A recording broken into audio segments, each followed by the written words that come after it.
ঐতিহ্যবাহী নওগাঁ জেলা গৃহ নির্মাণ শ্রমিক ইউনিয়নের উদ্যোগে আয়োজিত আজকের এই তৃতীয় বার্ষিক তাফসিরুল কোরআন মাহফিলের সম্মানিত সভাপতি, সম্মানিত প্রধান অতিথি, বিশেষ অতিথি, সম্মানিত আলোচকবৃন্দ, উলামা একরাম, সম্মানিত আমন্ত্রিত মেহমান এবং দূর দূরান্ত থেকে আগত আমার প্রাণপ্রিয় দিনদরদী ভাইরা এবং পর্দা আলের মা ও বোনেরা, আজকের এই মাহফিলের একটি বিশেষত্বের কারণে মাহফিলটির দাওয়াত গ্রহণ করতে আমার কোনো দ্বিধা হয়নি, দেরি করিনি। আর সে বিশেষত্ব হলো যে নওগাঁ জেলার গৃহ নির্মাণ শ্রমিক ইউনিয়ন এই মাহফিলের উদ্যোক্তা, আয়োজক। গৃহ নির্মাণ শ্রমিক ইউনিয়নের আয়োজন হওয়ার কারণে এটা একটা বিশেষ মাত্রা পেয়েছে।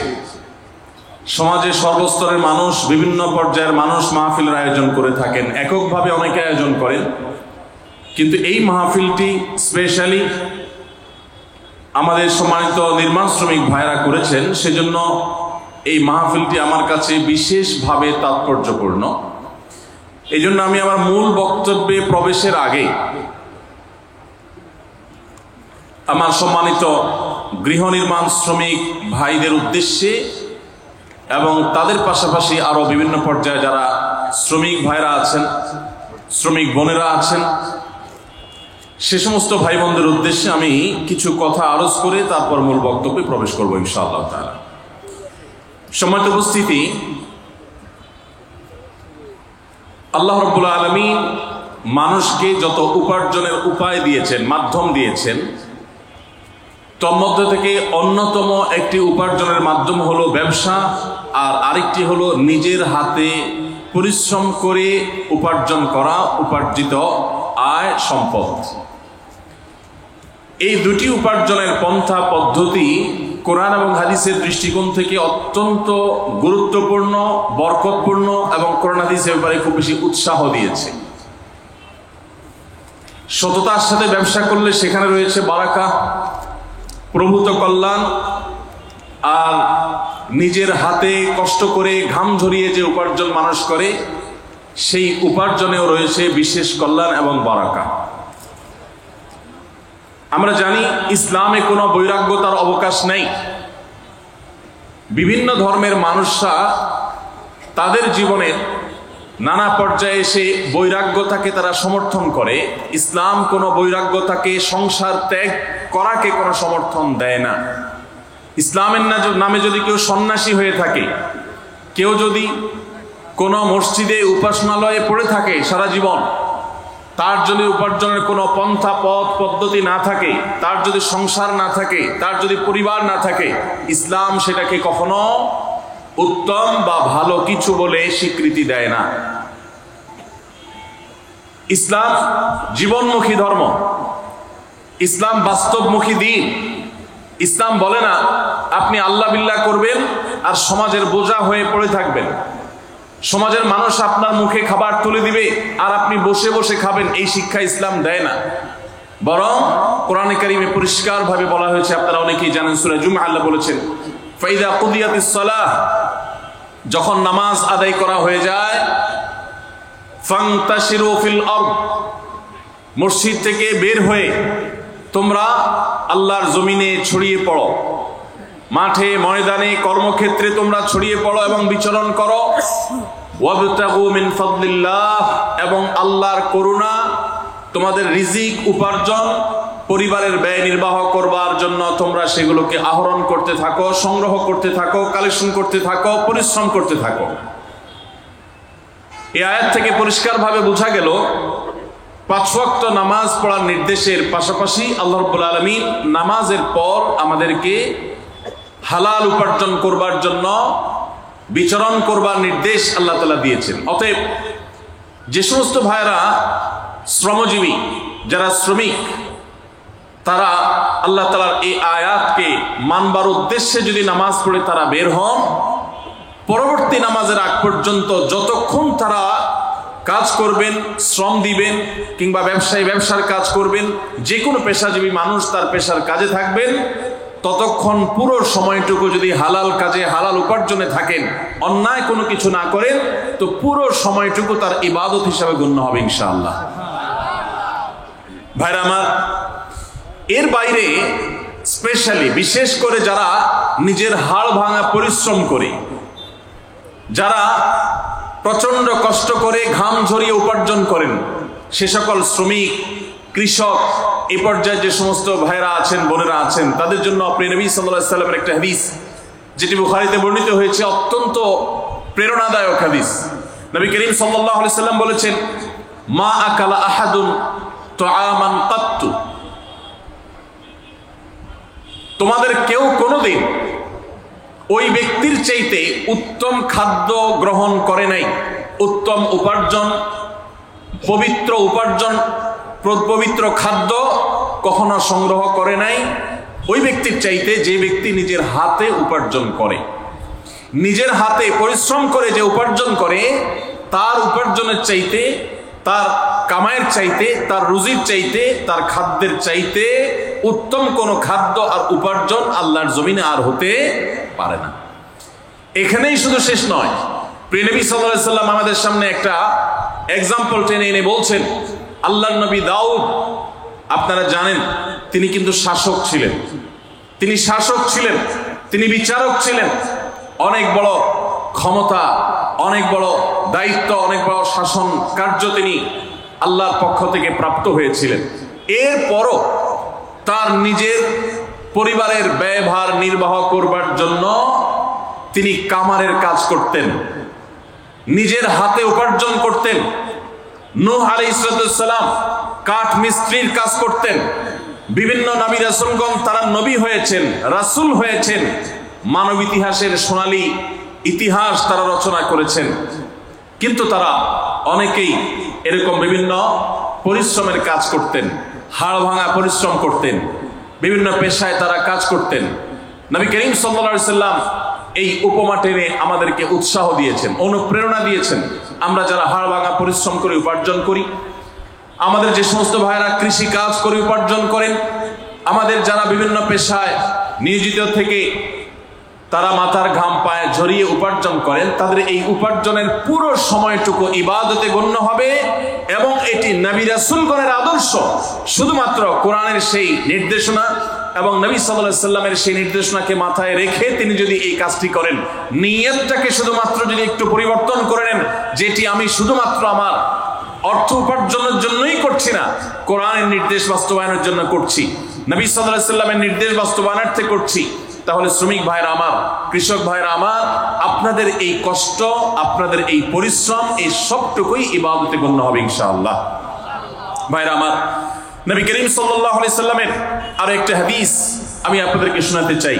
তিনি বলেছেন, তাকে জিজ্ঞাসা করা হয়েছে, আইয়ুল কাসবি আতিয়াব, হে আল্লাহর রাসূল, কোন উপার্জনটা সবচেয়ে পবিত্র উপার্জন, কোন উপার্জনটা সবচেয়ে হালাল উপার্জন? তখন নবী করিম সাল্লাল্লাহু আলাইহি সাল্লাম বলেছেন, কাসবুর রাজুলি বিয়াদি, মানুষ যখন নিজের হাতে উপার্জন করে সেটা, ওয়া কুল্লু বাই'আন মাবরুর, এবং প্রত্যেক ওই ব্যবসা, যেই ব্যবসার মধ্যে সততা থাকে, যেই ব্যবসা মানুষকে ঠকাবার উদ্দেশ্যে থাকে না, প্রতারণা থাকে না, দুই নম্বরই থাকে না, মিথ্যাচার থাকে না, মজুদদারি থাকে না, আড়তদারি থাকে না, কৃত্রিম সংকট সৃষ্টি করার প্রচেষ্টা থাকে না, সেই রকম ব্যবসা, সেই রকম ব্যবসায়ীর ব্যবসা এবং শ্রমিকের শ্রম দিয়ে কামানো উপার্জন, এর চাইতে হালাল, এর চাইতে পবিত্র কোনো উপার্জন আল্লাহর কাছে আরেকটি নেই। ভাইরা আমার, এরকম বহু হাদিস এবং আয়াত আমি আপনাদেরকে শোনাতে পারবো, যে সমস্ত আয়াত এবং হাদিস থেকে আমরা দেখতে পাই যে আল্লাহ নবী সাল্লাল্লাহু আলাইহি সাল্লাম আমাদেরকে উৎসাহিত করেছেন নিজের হাতে উপার্জন করতে। অতএব আমার শ্রমিক ভাইরা, আপনারা যারা নিজেরা হাড় ভাঙা পরিশ্রম করে উপার্জন করছেন, অনেক বেশি কষ্ট করছেন, আপনাদের জন্য অনেক বড় একটা প্রেরণার বিষয় হলো, এটা স্বয়ং নবী রাসূলদের সুন্নাহ এবং তাদের আদর্শের বাস্তবায়ন। আপনাদের মধ্যে কোনো হীনমন্যতা যেন কাজ না করে। ভাইরা আমার, দুনিয়ার জীবনটা যদি অনন্তকালের হতো, আমরা যদি শত শত হাজার হাজার বছর পৃথিবীতে বেঁচে থাকতাম, আমি অবশ্যই বলতাম কেন এই হাড়ভাঙা পরিশ্রম করবেন, বাদ দেন, অন্য কোনো পেশায় চলে যান। কারণ এত দীর্ঘ জীবন, অনন্তকালের জীবন আপনি কেন হাড়ভাঙা পরিশ্রম করে কাটাবেন? যেহেতু এই দুনিয়াতে আমরা চিরকাল থাকতে আসিনি, যারা পরিশ্রম করছি 30, 40, 50 বছর বয়স অনেকের হয়ে গেছে। বাংলাদেশে মানুষের গড় আয়ু অনুপাতে আমাদের আর খুব বেশি সময় পৃথিবীতে বেঁচে থাকার কথাও নয়। অতএব আপনি এখানে পরিশ্রম করছেন, কষ্ট করছেন, সামাজিক স্বীকৃতি নেই, হয়তোবা সমাজে সেরকম মর্যাদা মূল্য আপনার হয় না, এমনকি হুজুরের কাছেও কদর পান না, পয়সা নাই, কড়ি নাই, আপনি নিজেকে দুর্বল মনে করছেন। আমি আপনাকে আরেকটি সুসংবাদ শোনাতে চাই। কোরআন বলছে মানব ইতিহাসে এই তথাকথিত দুর্বল মানুষেরা, হাড় ভাঙা পরিশ্রম করা মানুষেরা, এই শ্রমিক মানুষেরা, কৃষক, দিনমজুর মানুষেরা, যাদেরকে সমাজ দুর্বল মনে করে, যাদেরকে সমাজ কোনো কাজে ডাকে না, কোনো কমিটিতে রাখে না, কোনো কাজে তাদের মতামত নেয় না, তাদেরকে বিশিষ্ট নাগরিক মনে করে না, এই মানুষগুলোই পৃথিবীর জন্ম থেকে আজও পর্যন্ত পৃথিবীর ইতিহাসের মোড়কে বারবার পরিবর্তন করেছে। বিশ্বাস করুন, গোটা কোরআনের শুরু থেকে শেষ পর্যন্ত, সেই আদম আলাইহিস সালাম থেকে নিয়ে আজও পর্যন্ত হাজার হাজার বছরের মানব ইতিহাস আমাদের সামনে তুলে ধরেছেন আল্লাহ তাআলা। পাতায় পাতায় ইতিহাস, কোরআনের পাতায় পাতায় ঘটনা, মানব ইতিহাসের সে সমস্ত ইতিহাসগুলো, ঘটনাবলী আমরা পর্যালোচনা করলে দেখি যুগে যুগে নবী রাসূলদের যারা অনুসরণ করেছে, সমাজের বিত্তবানেরা, সমাজের বিত্তবানদের মধ্যে যারা অসৎ ছিল বা আল্লাহর প্রতি অবিশ্বাসী ছিল, তারা ক্রিটিসাইজ করেছে, ট্রল করেছে, তারা তাচ্ছিল্য করেছে, উপহাস করেছে। তারা বলেছে ওমা নারাকা তাবাআকা ইল্লাল্লাযীনা হুম আরাদিলুনা বাদিয়ার রাই। প্রায় সমস্ত নবী রাসূলদের সময়, তাদের সময়কার অবিশ্বাসীরা নবী রাসূলদেরকে বলেছিলেন যে আপনাদের কথা তো শুধু সমাজের অশিক্ষিত মানুষেরা, দিনমজুরেরা, শ্রমিকেরা, কৃষকেরা, দুর্বলেরা, যাদের কোনো পলিসি মেকিং করার, যাদের কোনো সিদ্ধান্ত দেওয়ার, যারা রাষ্ট্র পরিচালনা করার, যারা গুরুত্বপূর্ণ দায়িত্ব পালন করার জন্য তাদের কাউকে বিবেচনা রাখা হয় না, এরকম সমাজের দুর্বল মানুষরাই তো শুধু আপনাদের পিছনে গুড়গুড় করে। আজও দেখবেন ওলামা ইকরামের পেছনে, হুজুরদের পিছনে ওই দুর্বল মানুষগুলোই বেশি। আপনারা অবাক হবেন, এই দুর্বল মানুষেরাই, তারাই কিন্তু পৃথিবীর ইতিহাস রচনা করেছে। বেশি দূরে যেতে হবে না, মুহাম্মদ সাল্লাল্লাহু আলাইহি সাল্লাম মক্কা থেকে মদিনায় হিজরত করে যাওয়া মাত্র 8 বছরের মাথায়, যেই মক্কা থেকে তাকে বিতাড়িত হয়ে যেতে হয়েছে, যে মক্কায় নির্যাতন সইতে না পেরে আল্লাহর নির্দেশে হিজরত করতে হয়েছে, নিজের মাতৃভূমি ত্যাগ করতে হয়েছে, অত্যন্ত গৌরবের সাথে মাত্র 8 বছরের ব্যবধানে সেই মক্কা শুধু নয়, সেই আরব শুধু নয়, সুদূর রোমান সম্রাটের সাম্রাজ্য সহ একটা পর্যায়ে সামান্য কয়েক বছরের ব্যবধানে খলিফা ওমরের যুগে অর্ধ পৃথিবী মুসলমানদের কর্তলগত হয়েছে। কাদের হাতের উপর দিয়ে? এই বেলাল, এই আম্মার, এই সুহাইব, এই দুর্বল সাহাবী, যাদেরকে মদিনার মক্কার মানুষেরা দুর্বল মনে করত, তাদের হাত দিয়ে গোটা পৃথিবী জয় করেছে মুসলমানরা। এবং এই এক ইতিহাস রচিত হয়েছে নূহ আলাইহিস সালামের যুগে, ইব্রাহিম আলাইহিস সালামের যুগে, মুসা আলাইহিস সালামের যুগে। ফেরাউন এবং তার সে সমস্ত অনুসারীরা, তাদেরকে আল্লাহ নিমজ্জিত করে, তাদেরকে আল্লাহ তাআলা ধ্বংসপ্রাপ্ত করে, সেই দুর্বল বনী ইসরাঈলেরা যাদেরকে কৃতদাস বানিয়ে রাখা হয়েছিল, তারাই কিন্তু বিজয়ী হয়েছে, তারাই টিকে ছিল, ধ্বংস হয়েছে শক্তিশালী মানুষেরা। আমি যে সমস্ত ভাইয়েরা সম্পদ উপার্জন করেছেন বা ভালো অবস্থানে আছেন, আমি তাদেরকে আপনাদের বিপরীতে দাঁড় করাচ্ছি না। কারণ সাহাবীদের মধ্যে ওসমান রাদিয়াল্লাহু তাআলা আনহু অনেক সম্পদের অধিকারী ছিলেন, আপনারা জানেন। আবু বকর রাদিয়াল্লাহু তাআলা আনহু নেতৃত্বে ছিলেন সমাজের, আপনারা জানেন। আর অনেক সাহাবী ছিলেন, তাদের অঢেল সম্পদ ছিল। তারা যখন সম্পদ ছিল, এরপরও তারা আল্লাহর প্রিয় পাত্র হয়েছেন এবং তাদের হাত ধরেও বিজয়ে রচনা হয়েছে। তাহলে বোঝা গেল ধনী এবং দরিদ্র বিষয় নয়, বিষয় হলো ইসলাম বিজয়ী হবে আপনি যদি ইসলামের সাথে থাকেন, আপনি দরিদ্র হলেও আপনি বিজয়ী হবেন, ধনী হলেও বিজয়ী হবেন, সম্পদশালী হলেও বিজয়ী হবেন, দুর্বল হলেও বিজয়ী হবেন, সচ্ছল হলেও বিজয়ী হবেন, অসচ্ছল হলেও বিজয়ী হবেন। ইসলামের বিজয় নিশ্চিত। আপনি ইসলামের সাথে থাকলে আপনি বিজয়ী হবেন, ইসলামের সাথে না থাকলে আপনি দরিদ্র হলেও পরাজিত, ধনী হলেও পরাজিত। কারণ ইসলাম পরাজিত হতে আসেনি, ইসলাম জিততে এসেছে, জিতেছে এবং জিতবে কিয়ামত পর্যন্ত। নবী রাসূলদের আদর্শই ঠিক ছিল, তাদের বিপরীত যারা ছিলেন, তাদের বিরুদ্ধে যারা ছিলেন, তাদের আদর্শ হারিয়ে গেছে। অতএব যারা আপনারা শ্রমিক আছেন, হীনমন্যতায় ভুগবেন না। আপনাদের জন্য একটা বিশেষ সুসংবাদ আছে। আপনারা জানেন নবী করিম সাল্লাল্লাহু আলাইহি সাল্লাম বলেছেন যে দরিদ্র মানুষেরা, কষ্টে যারা থাকে, যারা পরিশ্রম করে, হাড়ভাঙা পরিশ্রম করে উপার্জন করে, সেই মানুষগুলো ধনীদের চাইতে 50,000 বছর আগে জান্নাতে যাবে ইনশাআল্লাহ। প্রিয় নবী সাল্লাল্লাহু আলাইহি সাল্লামের কাছে ধনী সাহাবীদের সাথে গরিব সাহাবীদের কম্পিটিশন হতো। আপনারা জানেন একটি প্রসিদ্ধ হাদিস রয়েছে যে নবী করিম সাল্লাল্লাহু আলাইহি সাল্লাম দরিদ্র সাহাবীদেরকে তাদের প্রার্থনার ভিত্তিতে একটা আমল শিখিয়ে দিলেন। তারা বললেন, হে আল্লাহর রাসূল, ধনীদের অনেক টাকা পয়সা আছে, তারা টাকা পয়সা দান করে অনেক সওয়াব কামাই করে, অনেক কিছু করে, আমরা করতে পারি না। তো আমাদেরকে এমন একটা আমল শিখিয়ে দেন যে আমল করলে আমরা তাদেরকে টেক্কা দিতে পারবো, তাদের সাথে আমরা প্রতিযোগিতা টিকে থাকতে পারবো। আমাদের তো টাকা পয়সা দিয়ে সওয়াব কামাই করার রাস্তা নাই, তো শুধু নিজের শরীরের আমল ইবাদত দিয়ে আমরা করতে পারি। এমন একটা আমল দেন যে তারা টাকায় কামাই করে যে পরিমাণ সওয়াব কামাই করে, আমরা ওই আমল করে সেই সওয়াব কামাই করতে পারবো। নবী সাল্লাল্লাহু আলাইহি ওয়াসাল্লাম তাদেরকে শিখাই দিলেন। শিখাই দেওয়ার খুব অল্প সময়ের মধ্যেই সাহাবীদের মধ্যে কল্যাণকামিতা ছিল, ধনী থাকুক গরিব থাকুক সবাই। এবার ধনী সাহাবীরা ওই আমলটার খবর জেনে গেলেন, অর্থাৎ সংবাদ লিক হয়ে গেছে। লিক হয়ে যাওয়ার পর এবার ধনী সাহাবীরাও ওই আমল করা শুরু করলেন। এবার গরিব সাহাবীরা বলেন, ইয়া রাসূলুল্লাহ, আমরা তো তাদের সাথে কম্পিটিশনে টিকে থাকতে পারি না দেখে আমল চাইলাম, এখন তারা তো টাকা পয়সা দিয়ে সওয়াব কামাই করতে পারে, আবার যেটা আমাদেরকে শিখিয়ে দিয়েছেন এটাও করা ধরছে, আমরা এখন কি করব? নবী করিম সাল্লাল্লাহু আলাইহি ওয়াসাল্লাম তখন হেসে দিলেন এবং সাহাবীদেরকে বললেন, দেখো, আল্লাহর করুণা যদি কারোর প্রতি হয় তাহলে সেক্ষেত্রে তুমি হিংসা করার তো প্রয়োজনই নেই, প্রশ্নই ওঠে না, তুমি সেটাকে ঠেকাবার কোনো সুযোগ নেই। আল্লাহ যাকে তৌফিক দিয়েছেন সে নিশ্চয়ই অগ্রগামী থাকবে। তাহলে ধনী হয়েও কেউ অনেক অগ্রসর হয়ে যেতে পারে, গরিব হয়ে অগ্রসর হয়ে যেতে পারে। খোলাসা কথা হলো যে আপনি কোন পেশার মানুষ এটা বিবেচ্য বিষয় নয়, আপনি হালাল উপার্জন করছেন কিনা, আপনি ভালো কাজ করছেন কিনা, এটা হলো বিবেচ্য বিষয়। বিশেষ করে আমাদের শ্রমিক ভাইদের উদ্দেশ্যে আমি আজকে 3টি পরামর্শ দিয়ে 3টি আপনাদের প্রতি আমার বিনীত আহ্বান রেখে আমি এই বিষয়ে আলোচনা ক্লোজ করতে চাই। প্রথম কথা হলো, আপনি নির্মাণ শ্রমিক হন কিংবা অন্য কোনো শ্রমিক, যেই পেশায় আপনি কাজ করেন না কেন, 5 ওয়াক্ত নামাজ এবং রমজানের রোজা কখনো ছাড়বেন না, কখনো না। 5 ওয়াক্ত নামাজ পড়া আপনাদের জন্য কিছুটা কষ্টের, বিশেষ করে রমজানের রোজা রাখা কখনো কখনো আপনাদের জন্য বেশি কষ্টের হয়। কারণ অনেক সময় প্রচন্ড গরমের মধ্যে আপনাদেরকে রোজা রাখতে হয়, যেটা খুব চ্যালেঞ্জিং ব্যাপার। কিভাবে আপনি রোজা রাখবেন? তুলনামূলকভাবে নামাজ পড়াটা সহজ, ওয়াক্ত হয়ে গেছে, আপনি তো এমনিতেই একটি বিরতি দিতে হয়, আপনি টানা হাড়ভাঙা পরিশ্রম করতে পারেন না।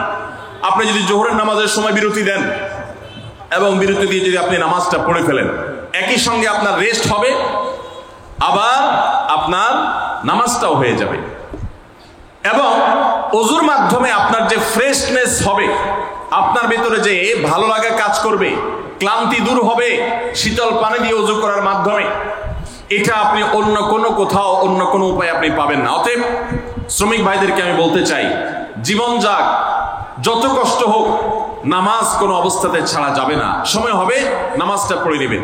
খুব বেশি নফল নামাজ পড়ার দরকার নেই, ফরজ আর সুন্নাতে মুআক্কাদাগুলো পড়ে ফেলেন, বাস পড়ে বের হয়ে যান এবং কাজে চলে যান। আর রোজা, রমজান মাসে রোজা রেখে অনেক সময় কষ্ট হয় আমাদের জন্য। রোজা রেখে যদি আপনার পরিশ্রম করতে কষ্ট হয়, তাহলে আমি বলবো যে প্রয়োজনে আপনি হাফ ডিউটি করেন, প্রয়োজনে আপনি ডিউটি কমিয়ে আনেন, প্রয়োজনে রমজান মাসে আপনি ডিউটি না করে 11 মাসের জমানো টাকা দিয়ে আপনি চলেন, কিন্তু রোজা আপনাকে রাখতে হবে, ফরজ রোজা, মাফ নাই।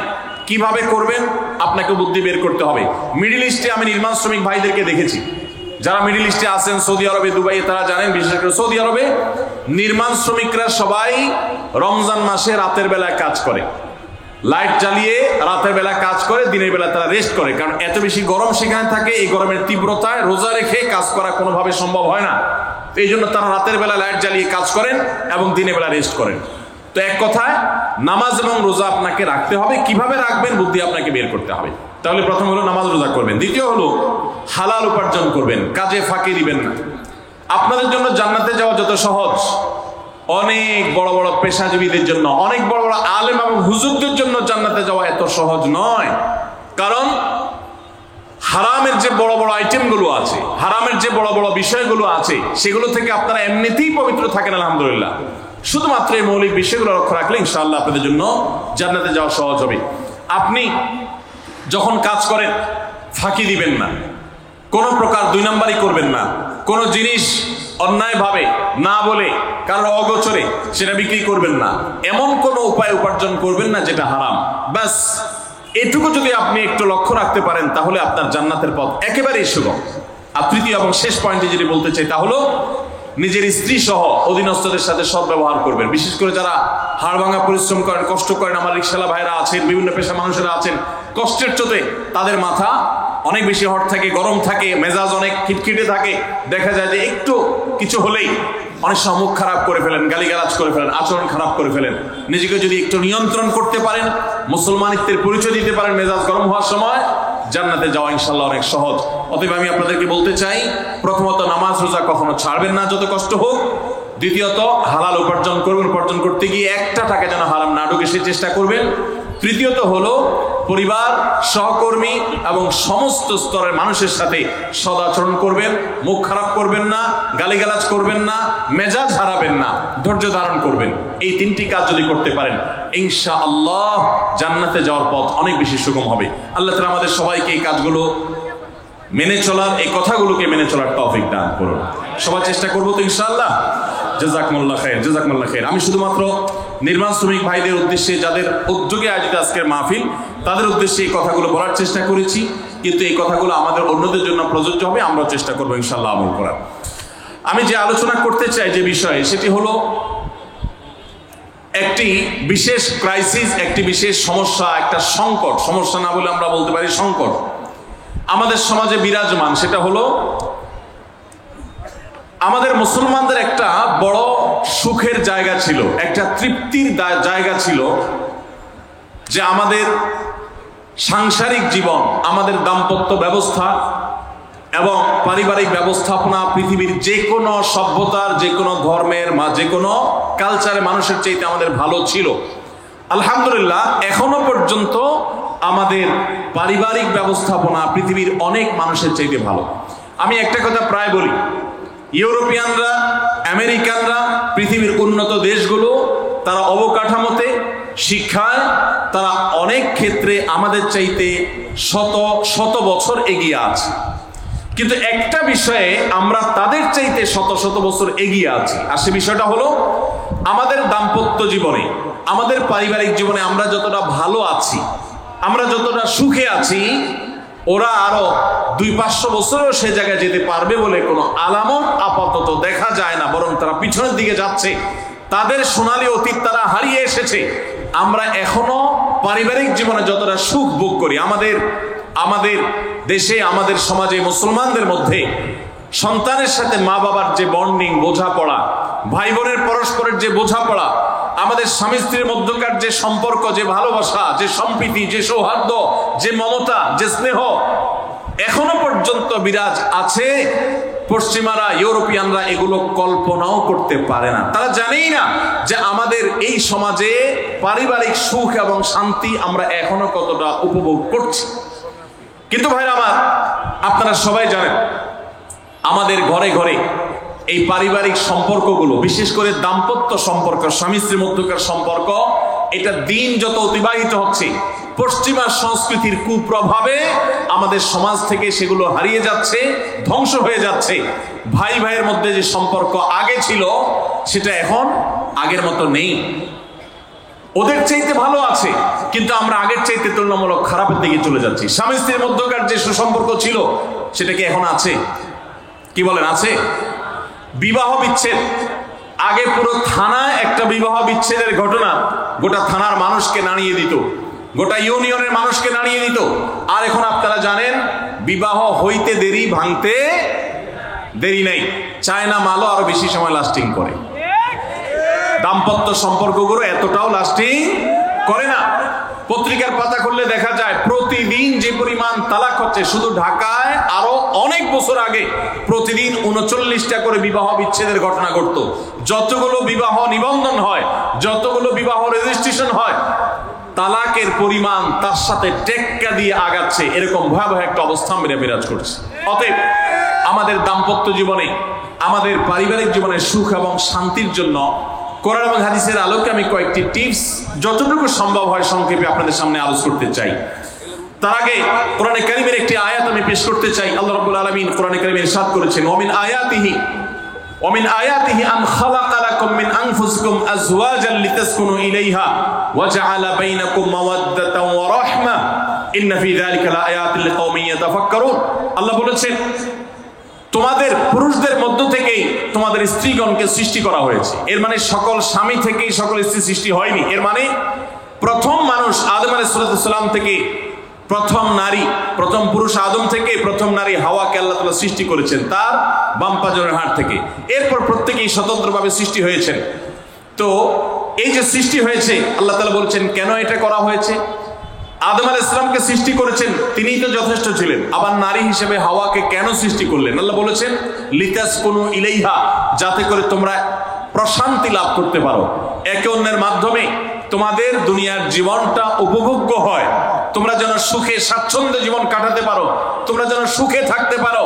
এই আয়াত থেকে বোঝা গেল দাম্পত্য জীবনে সুখে থাকা এটা জীবনের সুখের অন্যতম মানদণ্ড। যার দাম্পত্য জীবনে সুখী না, সে অনেক সম্পদশালী হতে পারে, অনেক প্রভাবশালী হতে পারে, অনেক পদের অধিকারী হতে পারে, অনেক বড় দায়িত্বশীল হতে পারেন, অনেক বড় নেতা হতে পারেন, অনেক বড় পরিচিত পপুলার মানুষ হতে পারেন, তিনি সুখী না। সুখের অন্যতম বড় একটা প্যারামিটার হলো দাম্পত্য জীবনে সুখী হওয়া, স্বাচ্ছন্দ্যশীল হওয়া। তো নবী করিম সাল্লাল্লাহু আলাইহি সাল্লাম তিনি আমাদেরকে এমন কিছু নির্দেশনা দিয়ে গেছেন যেগুলো অনুসরণ করলে দাম্পত্য জীবনে আমরা সুখী হতে পারবো ইনশাআল্লাহ তাআলা। আল্লাহ বলেছেন জাআলা বাইনাকুম মাওয়াদ্দাতান ওয়া রাহমা, স্বামী স্ত্রীর মধ্যে আল্লাহ রাব্বুল আলামিন ভালোবাসা এবং সম্প্রীতি সৃষ্টি করে দিয়েছেন। দেখুন, স্বামী স্ত্রীর মধ্যকার যে সম্প্রীতি, বিবাহের মাধ্যমে বৈবাহিক জীবনে যে সম্প্রীতি হয়, যে ভালোবাসা হয়, বিবাহিত মানুষরা জানেন এই ভালোবাসা আল্লাহ তাআলা অন্য কোনো মাধ্যমে দান করেন না, অলৌকিক। শুধুমাত্র বিবাহের বন্ধনটা হওয়ার সঙ্গে সঙ্গে পরস্পর প্রতি যে আন্তরিকতা হয়, যে ভালোবাসা হয়, এটা পৃথিবীতে বিরল। অবৈধ সম্পর্ক, বিবাহ ছাড়া যে সমস্ত রিলেশন হয়, সেগুলোতে এই ধরনের ভালোবাসা, প্রকৃত সম্প্রীতি, এগুলো কল্পনাও করা যায় না। তো আমরা সরাসরি পয়েন্টসে চলে যাই, কি কি কাজ করলে দাম্পত্য জীবনের সুখ বা স্বাচ্ছন্দ্য আমরা পেতে পারি। এখানে যত মানুষ আছেন, হয় বিবাহিত নয় অবিবাহিত, এছাড়া আর কেউ আছেন? যারা বিবাহিত না অবিবাহিত না তারা একটু হাত তোলেন। আছেন কেউ? একজন হাত তুলছে। আপনি বিবাহিত না অবিবাহিত না, তাহলে কোনটা? এখন নামায় ফেলছেন। এদিকে আছে কেউ? ভাই বিবাহিত না অবিবাহিত না কেউ আছেন? নাই। তাহলে বোঝা গেল আজকের আলোচনা সবার জন্য, যারা বিবাহিত আছেন তাদের জন্য, যারা বিবাহিত না ভবিষ্যতে বিবাহ করবেন তাদের জন্য। দেখুন, অনেক মানুষ আছেন আমাদের কাছে আসে, বিশেষ করে আমার কাছে যত মানুষ অফিসে আসেন, এক এক দিন কয়েকশো মানুষও দেখা যায় অফিসে আসেন, এমনও হয় কোনো কোনো দিন কয়েকশো মানুষও হয়। তো আমাদের অফিসে অনেকগুলো ডেস্ক আছে, অনেক আলেম আছেন, তারা সমাধান দেন বসে বসে, তারা সহযোগিতা করেন আমার সাথে। অনেকগুলো ডেস্ক বসাতে হয়েছে, এত বেশি মানুষ আসে। আপনারা অবাক হবেন, সবচেয়ে বেশি মানুষ আসে যেই ইস্যুটাকে নিয়ে, সবচেয়ে বেশি মানুষ আসে সেটা হলো দাম্পত্য কলহ, স্বামী স্ত্রীর ঝগড়া বিবাদ, তালাক, এগুলো নিয়ে সবচেয়ে বেশি সংখ্যক মানুষ আছে। এবং আপনারা আরো অবাক হবেন, গরিব মানুষদের মধ্যে স্বামী স্ত্রীর মধ্যকার দূরত্ব, তাদের মধ্যকার কলহ, দ্বন্দ্ব, ঝগড়া, ফাসাদ, এগুলোর পরিমাণ বা রেশিও যত বেশি, টাকা পয়সা যাদের আছে, সামাজিক অবস্থান যাদের ভালো, আমার অভিজ্ঞতা হলো তাদের মধ্যে দাম্পত্য জীবনে কলহের পরিমাণ তুলনামূলক বেশি। তাহলে অনেক যুবক আছেন যারা বিয়ে শাদী এখনো করেন নাই, শুধুমাত্র হাতটা কসলাচ্ছেন আর চিন্তা করতেছেন চাকরিটা শুরু করতে পারি, ব্যবসাটা শুরু করতে পারি, বিদেশটা যায় সারতে পারি, টাকার বস্তা কামাই করে ফেলবো। তখন বউ একেবারে শুয়ের মতো সোজা থাকবে, আমাকে দিল জুড়ে ভালোবাসবে, আদর করবে, ভালোবাসা হবে, সমৃদ্ধি হবে, চোখে মুখে লাল নীল রঙিন স্বপ্ন অনেক যুবক ভাইরা এখনো দেখছেন। আপনাদেরকে বলছি, টাকা পয়সা দিয়ে দাম্পত্য জীবনে শান্তি কেনা যায় না। টাকা পয়সা এবং সামাজিক অবস্থান দিয়ে মানুষ সুখী হয় না। আমাদের কাছে অনেক মানুষ এসে চোখের পানি ফেলেন, তাদের সামাজিক অবস্থান অনেক মজবুত, তাদের সামাজিক স্ট্যাটাস কল্পনার অতীত, কিন্তু তারা পারিবারিকভাবে সুখী নন। আমানতদারিতার কারণে তাদের প্রাইভেসি রক্ষা করি আমরা, কখনো ইশারাঙ্গিত আমরা তাদের প্রাইভেসি ভঙ্গ হতে পারে সেভাবে বলি না, কিন্তু আমরা রেশিওটা আপনাদের সামনে পেশ করছি এজন্য আপনারা যারা হাত কসলাচ্ছেন, যারা বেকার যুবক আছেন, যারা স্টুডেন্ট আছেন, যারা মনে করছেন যে টাকা পয়সা কামাই করে বস্তা ভরি, তারপরে আমি বিয়ে শাদী করে ফেললে সুখের সাগরে হাবুডুবু খাবো, আমি এরকম দেশ বিদেশ ঘুরতে থাকবো, এই রঙিন স্বপ্ন যারা দেখছেন তাদেরকে বলছি, বিশ্বাস করুন, সুখের সাথে এই টাকা পয়সা এবং সামাজিক অবস্থানের সম্পর্ক আপনি যতটা আছে মনে করেন বাস্তবে ততটা নাই। তাহলে কিসের সম্পর্ক? আসুন আমরা সেই জায়গায় চলে যাই। নাম্বার 1, সুখী দাম্পত্য জীবনের জন্য পুরুষ এবং নারী উভয়ের জন্য সর্বপ্রথম এবং প্রধান করণীয় হলো আল্লাহ তাআলার কাছে অনেক আগে থেকে দোয়া করতে থাকা, দরখাস্ত সাবমিট করা যে আল্লাহ, আমার পরিবার, আমার স্ত্রী, আমার অনাগত সন্তান সন্ততি যারা আসবে আমার বংশে, আমার ঘরে, আমার সংসারে, আমার পরিবারে, আল্লাহ আপনি তাদেরকে নেককার, তাদেরকে মুত্তাকিদের ইমাম এবং তাদেরকে এমন মানুষ বানিয়ে দেন যেন তারা চক্ষু শীতলকারী হয়। আপনাদেরকে একটা দোয়া শিখাতে চাই, অনেকে হয়তো জানেন, সূরা ফুরকানের 74 নম্বর আয়াত। সূরার নাম কি বলেছি? ফুরকান। আয়াত নম্বর কত বলেছি? 74। আমার বুঝজ্ঞান হইছে থেকে নিয়ে ছাত্র জীবনে যখন আমি অনেক ছোট ছিলাম, এই দোয়া যেদিন আমি পড়েছি কোরআনে, ওই দিন থেকে আজও পর্যন্ত আমার মনে হয় না আমার জীবনে 2 মিনিটের কোনো দোয়াও যদি হয়, 1 মিনিটের দোয়াও যদি হয়, মুহূর্তের দোয়াও যদি হয়, আমি এই দোয়াটা কখনো মিস করি বলে, জ্ঞাতসারে মিস করি বলে আমার মনে পড়ে না। ছাত্র জীবন থেকে শুরু করেছি, আজও পড়ে যাচ্ছি। আলহামদুলিল্লাহ, আল্লাহর কাছে শুকরিয়া আদায় করে আপনাদেরকে বলতে পারি, এই দোয়ার সুফল আমি নিজের চোখে দেখেছি, আমি নিজে ভোগ করছি। এজন্য আপনাদেরকে আমি বলতে চাই, বিবাহিত হন কিংবা অবিবাহিত হন, আপনার দাম্পত্য জীবনের সুখের জন্য সর্বপ্রথম এবং প্রধান করণীয় হলো এই দোয়া। এর বাইরে আরো সাধারণভাবে আল্লাহ তাআলার কাছে দোয়া করতে থাকা, যেন আল্লাহ তাআলা আপনাকে এমন একজন জীবন সঙ্গী দেন। মা বোনরা দোয়া করবেন জীবন সঙ্গী, আপনারা দোয়া করবেন এমন যেন জীবন সঙ্গিনী দেন, যে জীবন সঙ্গী আপনার চোখ জুড়ানোর মতো হবে। দেখুন, আল্লাহর ভাষা এমন যে এই ভাষা তো অলৌকিক, এটা কোনো মানুষের ভাষা নয়। দোয়ার ভাষ্য লক্ষ্য করেন, আল্লাহ শিক্ষা দিচ্ছেন আমাদেরকে, রব্বানা হাব লানা মিন আজওয়াজিনা ওয়া যুররিয়াতিনা কুররাতা আয়ুন, হে আমাদের রব, আমরা আপনার কাছে এমন স্ত্রী চাই, এমন সন্তান চাই, এমন পরিবার চাই, যেই পরিবারের সদস্য, আমার স্ত্রী, আমার সন্তানরা আমার নয়ন জুড়াবে, আমার চোখ জুড়াবে, এরকম মানুষ চাই। একটু ভাষাটা লক্ষ্য করুন। আমরা সাধারণত দোয়া করলে কি চাই? আমরা এক একটা দিক চাই। ধরুন আপনার স্ত্রী মাশাআল্লাহ অনেক সুন্দরী, অপূর্ব সুন্দরী, তিনি আল্লাহ তাআলা তাকে অনেক রূপ লাবণ্য দিয়েছেন, কিন্তু তার যদি চরিত্রটা খারাপ হয়, তাহলে এই স্ত্রীকে আপনার নয়ন জুড়াবে, চোখ জুড়াবে, চক্ষু শীতলকারী হবে? আপনার স্ত্রীর চরিত্র ভালো, দেখতে শুনতেও মাশাআল্লাহ সুন্দর, কিন্তু পড়ালেখা নাই, বুদ্ধি শুদ্ধি নাই, একটু বেকুব কিসিমের, তাহলে কি আপনার চোখ জুড়াবে? ভালো লাগবে?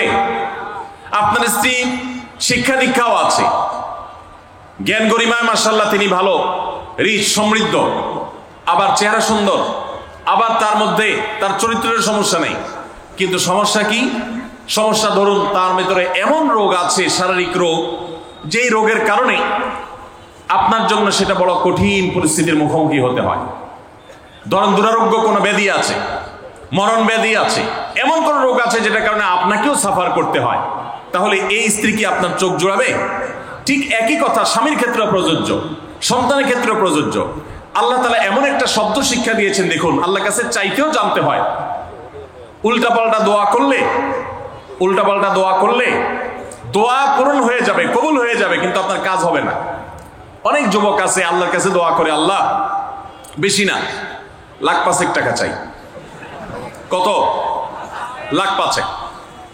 অনেক যুবক লিখে দেয় আমাদেরকে, হুজুর দোয়া করবেন বেশি না, আমি আল্লাহর কাছে 5,00,000 টাকা চাই। আল্লাহরে টার্গেট দিয়ে দিছে, কত লাগবে?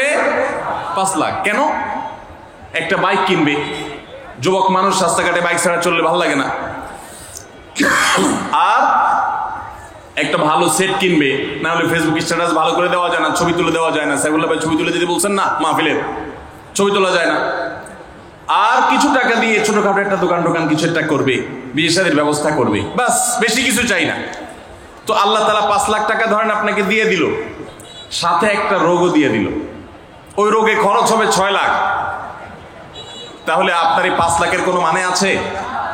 আপনারা একটা প্রসিদ্ধ ঘটনা অনেকেই শুনেছেন, একটা চুটকি, যে এক যুবক দোয়া করছে, আল্লাহ তোমার কাছে আমি এমন একটা লাইফ চাই। বিশেষ করে বেকার যুবকরা এগুলো বেশি দোয়া করে, আল্লাহ তোমার কাছে এমন একটা লাইফ চাই, বেশি কিছু না, যে লাইফে 2 হাত ভর্তি টাকা থাকবে আর আশপাশে শুধু নারী আর নারী থাকবে, এরকম একটা লাইফ চাই। তো আল্লাহ তাআলা তার দোয়া কবুল করে ফেলছে। দোয়া কি করছেন? কবুল করে ফেলছে। দোয়া কবুল করছেন কিভাবে? দোয়া কবুল করে তাকে আল্লাহ তাআলা এমন একটা বাসের কন্ট্রাক্টর বানিয়ে নিছেন, যে বাসটা হলো মহিলা বাস। চারপাশে শুধু নারী আর নারী, সব মানুষের, আর হাত ভর্তি টাকা আর টাকা সব বাস মালিকের। দোয়া কিন্তু কবুল হয়ে গেছে। তো আল্লাহ তাআলার কাছে উল্টাপাল্টা দোয়া করলে কি হয় দেখছেন? দেখুন, দাম্পত্য জীবনে সুখের জন্য দোয়া কিভাবে করতে হবে আল্লাহ শিখিয়ে দিয়েছেন। রব্বানা হাব লানা মিন আজওয়াজিনা ওয়া যুররিয়াতিনা কুররাতা আয়ুন। আল্লাহ, আমার পরিবারের সদস্যরা যেন এমন হয় যে তাদেরকে দেখলে আমার নয়ন জুড়িয়ে যাবে। অর্থাৎ নয়ন জোড়াতে হলে সব দিক থেকে পারফেক্ট হতে হবে, সব দিক থেকে ভালো হতে হবে, তখনই তো দিল জোড়াবে। ওয়াজআলনা লিল মুত্তাকিনা ইমামা। আর আমাদের সবাইকে, গোটা পরিবারকে আপনি মুত্তাকিদের ইমাম বানায় দেন, সৎ মানুষ বানায় দেন। কারণ সৎ যদি না হয়, আল্লাহ ভীরু যদি না হয়, তাহলে কখনো তাদের মাধ্যমে আপনি সুখ শান্তি পেতে পারেন না। তাহলে প্রথম করণীয় দাম্পত্য জীবনের সুখের জন্য, সুখী দাম্পত্যের জন্য আল্লাহর কাছে দোয়া করতে থাকে। সূরা ফুরকানের 74 নম্বর আয়াত, এর পাশাপাশি আরো যত আয়াত আছে, অথবা সাধারণভাবে আপনি আল্লাহর কাছে, আল্লাহ আমি ভালো সঙ্গী যেন পাই সেজন্য দোয়া করতে থাকবো। আল্লাহ আমাদেরকে তৌফিক দান করুন। নাম্বার 2, জীবন সঙ্গী নির্বাচনের ক্ষেত্রে দিনদারিতাটাকে অগ্রাধিকার দেওয়া। কোনটাকে অগ্রাধিকার দেওয়া? ধার্মিকতাকে অগ্রাধিকার দেওয়া। নবী করিম সাল্লাল্লাহু আলাইহি ওয়াসাল্লামের প্রসিদ্ধ একটা হাদিস আপনারা অনেকে শুনেছেন। তিনি বলেছেন, তুনকাহুল মারআতু লিআরবা। 4টি জিনিস দেখে সাধারণত মেয়েদেরকে বিয়ে করা হয়, বা মেয়েরা ছেলেদেরকে বিয়ে করে। 4টি জিনিস। সে 4টি জিনিসে একটি হলো লিমালিহা। সাধারণত পয়সা করে দেখে বিয়ে করা হয়। অনেক ছেলে ফেলে আছে দেখবেন, ছেলে ফেলে কি মুরব্বীরাও আছেন অনেকে, যে ছেলে বিয়ে করার জন্য পয়সাওয়ালা বাপের মেয়ে খোঁজে। আছে না নেই?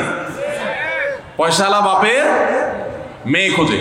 কত যুবক যে পর্যন্ত চিরকুট লিখে পাঠিয়েছে আমাদের কাছে যে হুজুর বেকার, এর জন্য কেউ মেয়ে বিয়ে দিতে চায় না।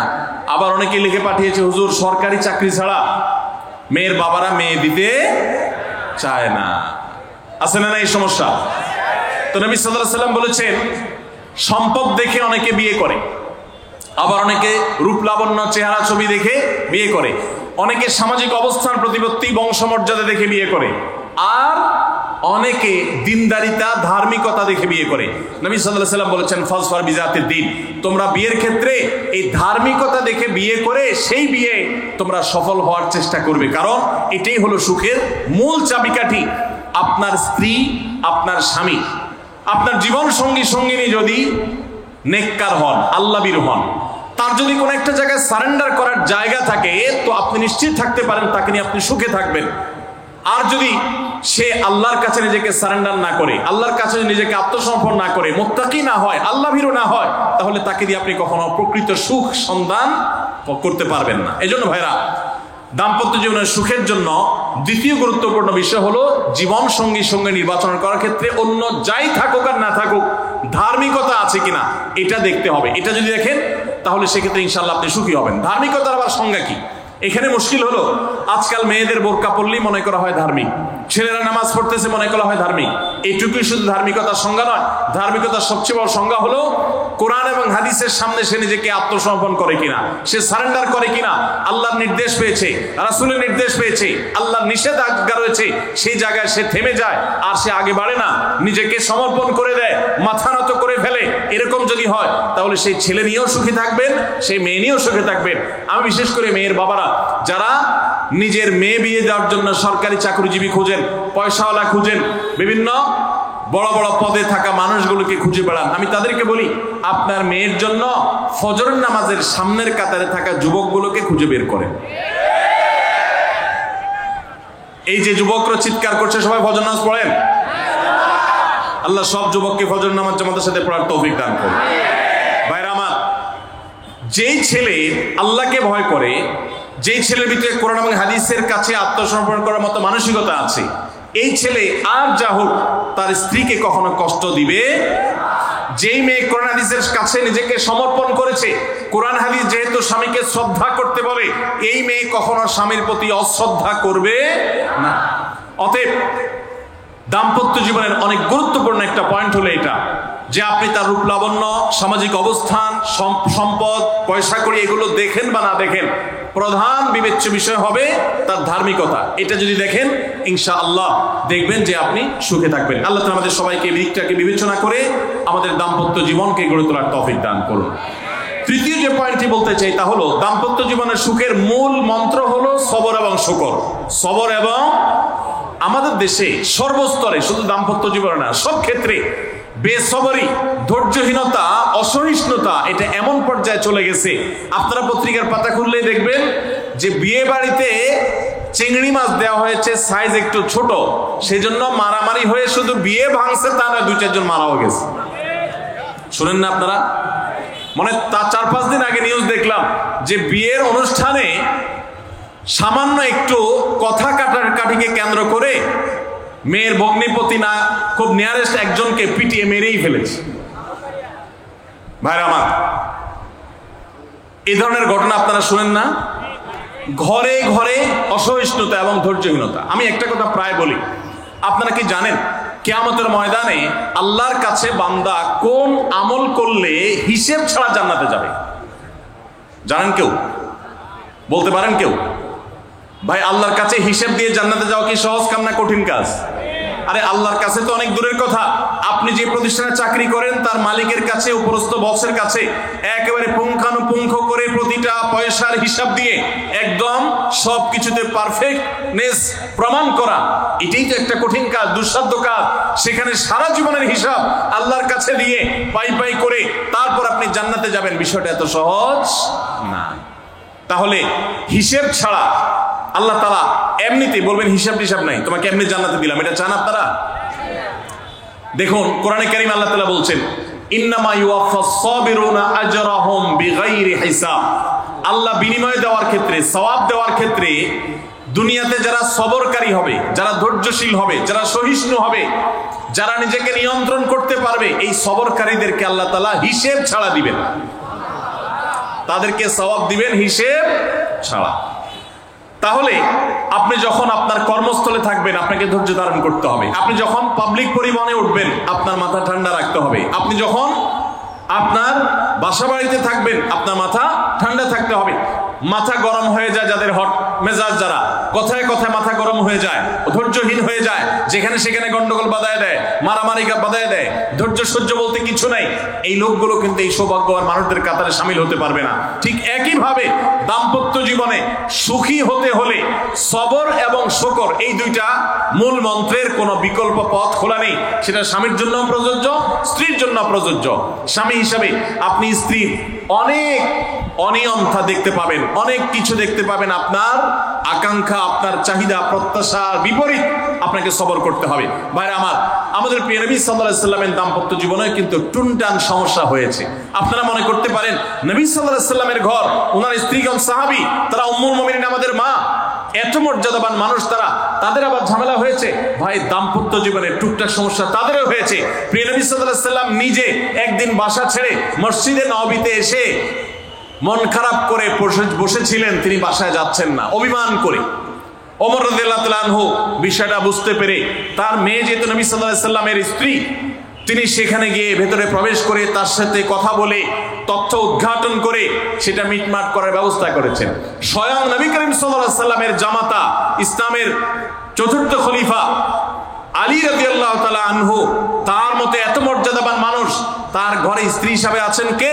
মুহাম্মদ সাল্লাল্লাহু আলাইহি সাল্লামের মেয়ে, জান্নাতের নারীদের সর্দার ফাতেমা রাদিয়াল্লাহু তাআলা আনহা। এত বড় মানুষ তারা, স্বামী স্ত্রী দুইজন, দুই দিককার নেতৃত্বে, একজন যুবকদের নেতৃত্ব দিবে, আরেকজন জান্নাতি যুবতীদের, নারীদের নেতৃত্ব দিবে। এত বড় মর্যাদাবান মানুষ, তাদেরও দাম্পত্য জীবনে কিন্তু টুনটান হয়েছে। একবার আলী রাদিয়াল্লাহু তাআলা আনহু এসে মসজিদে টানটান হয়ে শুয়েছিলেন মাটিতে, মনটা খারাপ, ঘরে একটু হালকা ঝামেলা হয়েছে, তো এই জন্য মসজিদে নববীতে এসে মাটিতে শুয়ে আছে। নবী করিম সাল্লাল্লাহু আলাইহি ওয়াসাল্লাম দেখে বুঝতে পেরেছেন, টের পেয়ে গেছেন যে কিছু একটা হয়েছে বাসায়। তখন তিনি জামাইকে ডেকে বললেন, কমিয়া আবা তুরাব, এই মাটির বাপ মাটিতে শুয়ে আছেন। এজন্য রসিকতা করে বললেন, এই মাটির বাপ উঠো, দাঁড়াও দেখি কি হয়েছে বলো। ভাইরা আমার, দাম্পত্য জীবনে টুকটাক সমস্যা হবেই হবে। যারা বিয়ে করেন নাই আগে থেকে প্রস্তুত থাকেন, বুকে পিঠে ছালার বস্তা সব বেঁধে রেডি থাকেন। বিশেষ করে সময় যেভাবে গড়াচ্ছে, তাতে করে সামনে থেকে হেলমেট পরেও যাওয়া লাগতে পারে। শুধু যাওয়া না, বাসায় ঢোকার সময় বাইক থেকে নামার পরে হেলমেটটা আগে খুলবেন না, আগে যা বুঝবেন পরিস্থিতি কি, তারপর হেলমেট করবেন। বুঝেন নাই? দাম্পত্য জীবনে টুকটাক সমস্যা হবেই, এটা প্রত্যাশিত। মনে রাখবেন, এই জিনিসটা যদি আপনি আগে থেকে মাথায় রাখেন, তাহলে আপনার কষ্ট অনেকখানি দূর হয়ে যাবে। আমরা অনেকে আকাশ থেকে নেমে পড়ি, কি বলে, এত বড় সাহস, এই কথা বলতে পারে কেন? ভাই আশ্চর্য হচ্ছেন কেন? এর চেয়ে বেশি কথা বলতে পারে, মাথা বাড়ি মারছে, আরে ভাই ছুরি মার নাই যে শুকর আদায় করে।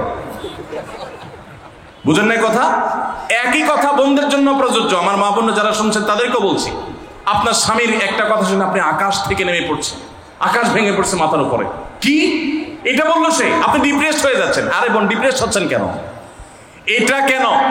আরো শক্ত কথা আপনাকে বলতে পারে, এটা আপনি মাথায় রাখেন। কারণ দিন শেষে তিনি মানুষ, তার ভুল হতে পারে, একটা সময় তিনি তার ভুল বুঝতে পারেন।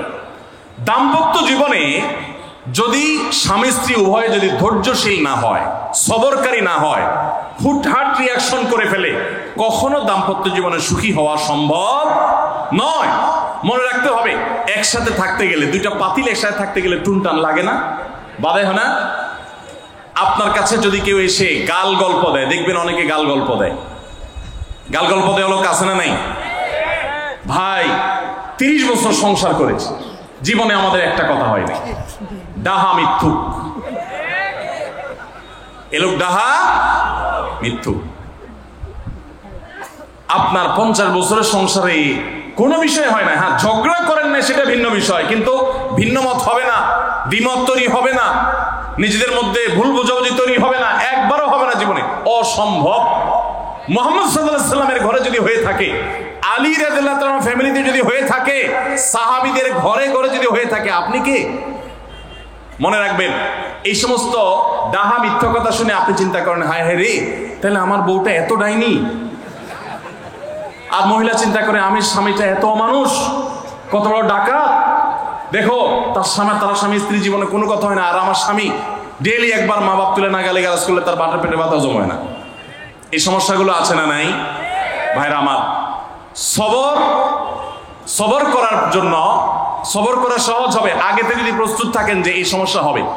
আশরাফ আলী থানভী রাহমাতুল্লাহর নাম শুনছেন আপনারা? ভারত মহাদেশের এমন একজন আলেম ছিলেন, খুব বিচক্ষণ মানুষ ছিলেন, অনেক বিদগ্ধ মানুষ ছিলেন, অনেক বড় আল্লাহওয়ালা ছিলেন, নেককার মানুষ ছিলেন। তো থানভী রাহমাতুল্লাহর কাছে এক লোক এসে বলল, হুজুর, আমার বাসায় যখনই যাই দরজাটা খুলতে দেরি, আমার মাথার উপরে আকাশ ভেঙে পড়তে দেরি নেই। যেটাই করি, বাজার করে এনে তার হাতে দিলেও রাগ, রাখলেও রাগ, আমার সাথে সারাদিন শুধু ঘেউ ঘেউ করে হুজুর, আর সহ্য করতে পারি না। আমারে কোনো দোয়া দরুদ আমল শিখাই দেন যে আমার এই বাসার অত্যাচারটা যেন থামে। তো থানিম রহমতুল্লাহ বললেন যে শোনো, তোমার একটা বুদ্ধি শিখাই দেই, দোয়া দরুদ না। বুদ্ধি হলো, এখন থেকে বাসায় গিয়ে দরজা নক করবা, যে নক করার আগে 1 মিনিটের মোরাকাবা করবা। কি করবা? মোরাকাবা বুঝেন? ধ্যান, ধ্যান। এটা কল্পনার জগতে ডুবে যাবা 1 মিনিটের জন্য, জাস্ট 60 সেকেন্ড। কি ধ্যান করবা? দরজায় যায় থামবা, থেমে চোখ বন্ধ করে মাথাটা নিচু করে চিন্তা করবা, আমার ঘরের ভিতরে একটা কুকুর আছে। আর কুকুর মানুষ দেখলে কি করবে? ঘেউ ঘেউ করবে। অতএব এটাতে আমার রাগ হওয়ার তো কিছু নাই। কুকুর কেন ঘেউ ঘেউ করছে এটা জিজ্ঞেস করার তার এক বোকামি। অতএব এটা আমি মাথায় কিছু নেব না, ইগনোর করবো। কুকুর থাকলে কুকুর তো ঘেউ ঘেউ করবেই, এটা চিন্তা করে এরপরে বিসমিল্লাহ পড়ে নক করবা। তো এই বুদ্ধি অনুযায়ী পরের দিন আসছে বাসা, আগে 1 মিনিট মোরাকাবা করছে, এরপরে দরজা নক করছে। যথারীতি দরজা খোলার পরেই শুরু হয়ে গেছে যুদ্ধ, ইউক্রেন রাশিয়া, এখন ইসরায়েল ইরান।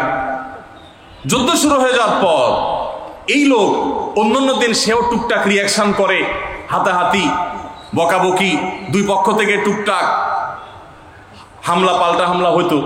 কিন্তু আজকে সেই লোকটা আর হামলা টামলা তার করা দূরের কথা, উল্টা সে মিটমিট করে হাসতেছে এবং একটা পর্যায়ে আর নিয়ন্ত্রণ করতে না পারে ফিক করে হেসেই দিচ্ছে। এবার বউ চিন্তা করতেছে কাহিনী কি? কারণ যারা ঝগড়া করে তাদের সাথে পাল্টা ঝগড়া না করলে কিন্তু মেজাজ গরম হয়।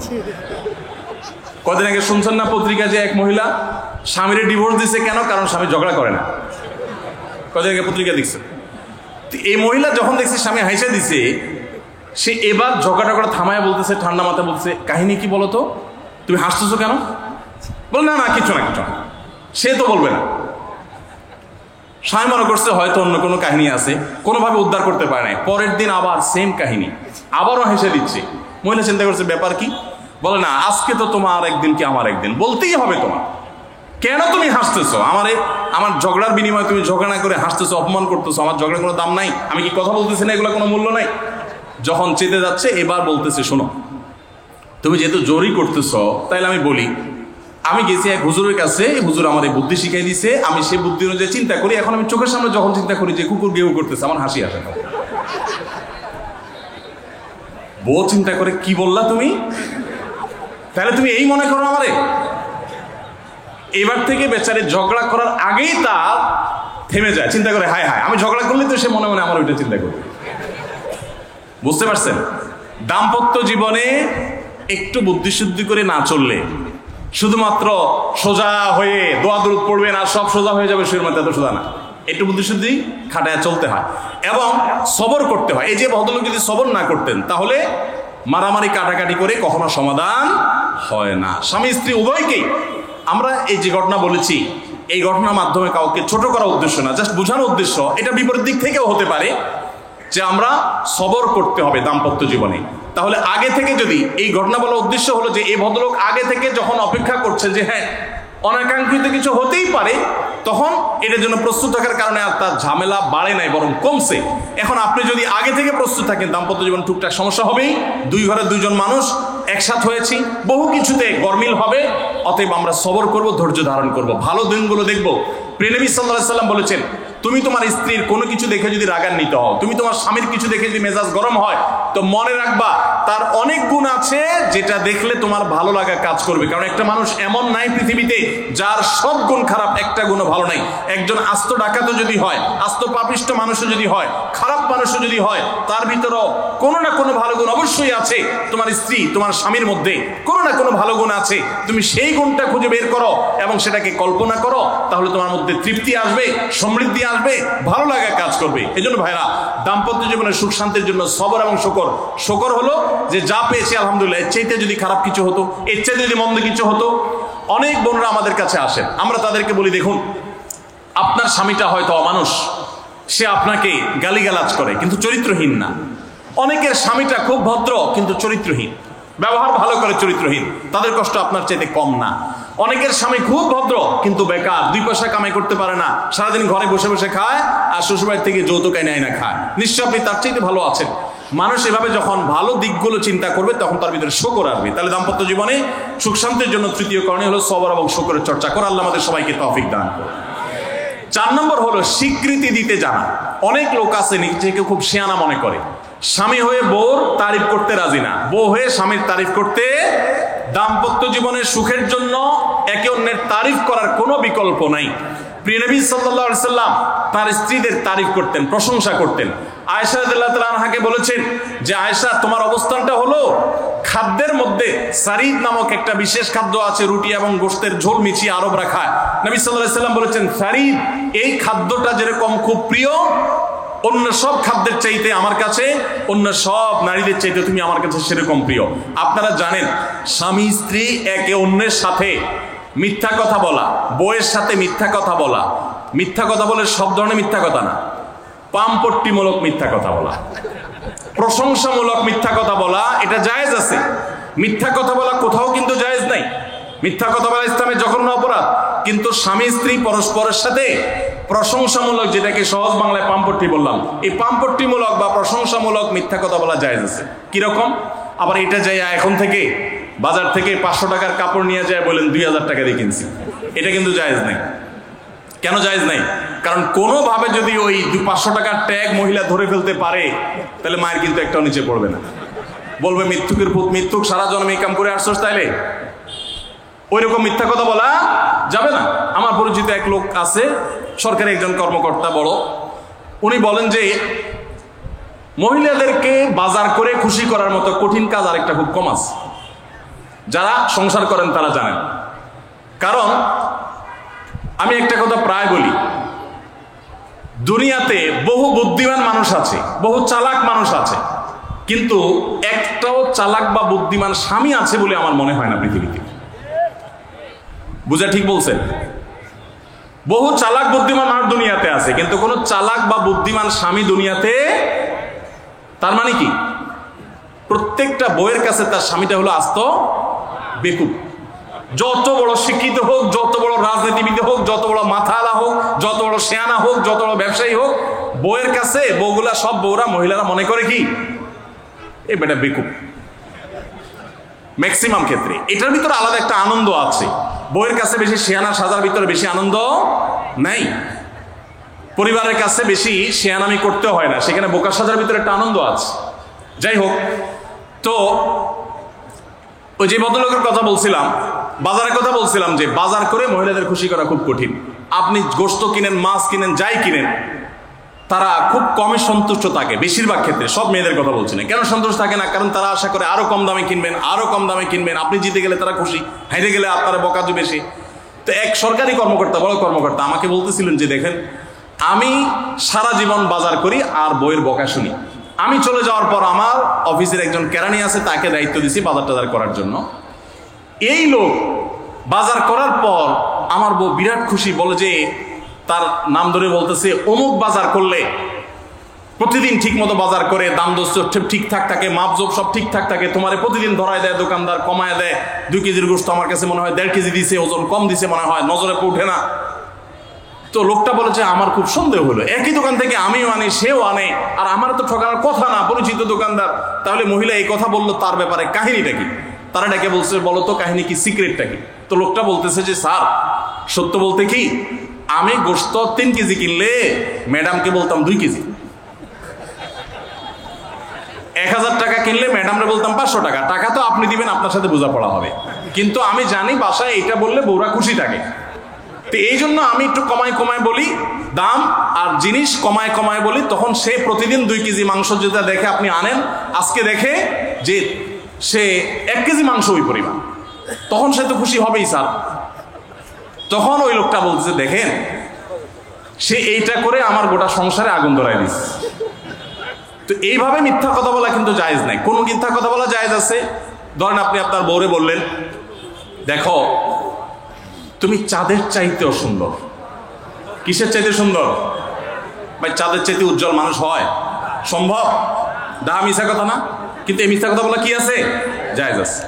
সৌদি আরবের একজন আলেম ডক্টর আয়েজ আল কারনি, মুসলিম বিশ্বের সবচেয়ে জনপ্রিয় আলেমদের মধ্যে একজন, ওনার একটা বক্তব্য আমি শুনেছি, অত্যন্ত চমৎকার কথা বলেন এবং দারুণ দারুণ টিপস দিয়ে থাকেন। উনি বলেন যে একটা ইউনিভার্সিটি প্রোগ্রামে স্টুডেন্টদের সামনে উনি বলছিলেন যে আমি একবার একটা আইডিয়া দিয়েছি দাম্পত্য জীবনের সুখ শান্তির জন্য।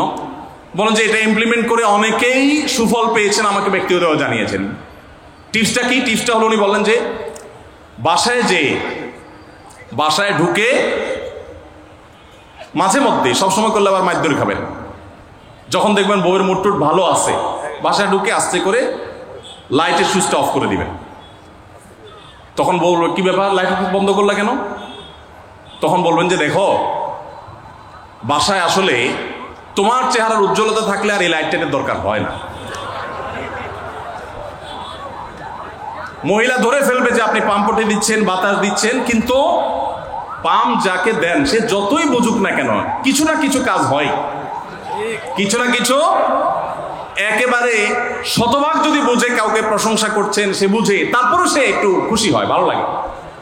তো উনি বললেন যে শরবত বানায় আনছে বউয়ে, তখন বলবেন যে দেখো চিনি দিও না, চিনি দিও না।